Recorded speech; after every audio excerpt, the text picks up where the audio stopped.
Today is January 1st, 2010. It's New Year's Day. Happy New Year, everyone. I set my latest quilting project aside a few weeks ago to focus on the holidays, but it's a new year and I'm back at it and thought I'd check in with you with a new video. I usually don't have any preconceptions when I start a quilt project, but I was out walking the dog the other day and thinking about how to make my work maybe more adaptable to a wider variety of locations, which might make them more marketable or provide some variety for what I'm offering to the marketplace. It's been suggested that I consider making smaller quilts, but I've resisted that idea because, one, I like to work big.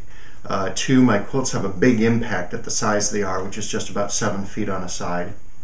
And three, smaller quilts by definition would have fewer mosaic pieces for me to play with, and therefore less chance of creating a dynamic design.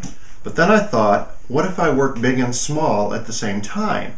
What if I compose 4 small quilts simultaneously as a set, designed to be hung together in a 2x2 grid, or in a single column or a single row, or separately on different walls, or even sold separately to different buyers if need be. The big difference here would be that as 4 smaller pieces, each about 42 inches on a side, they wouldn't work to cover a bed unless I came up with some way to attach the 4 pieces together so they could work as a single unit. I'll have to think about that.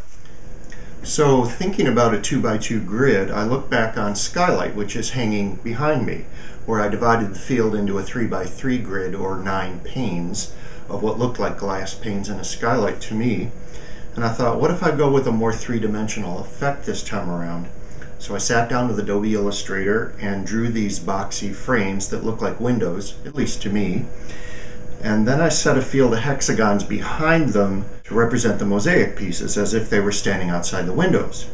Then I played with some of the hexagons coming in through the windows and overlapping the frame. And I like it. So, provided that the mosaic pieces I'm making now work with this concept, I'm going to pursue it. Let's see how well the final work matches this idea by the time I'm finished.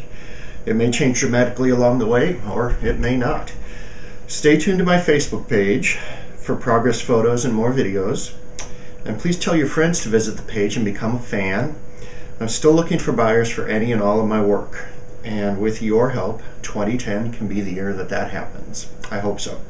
Thank you, and have a great January.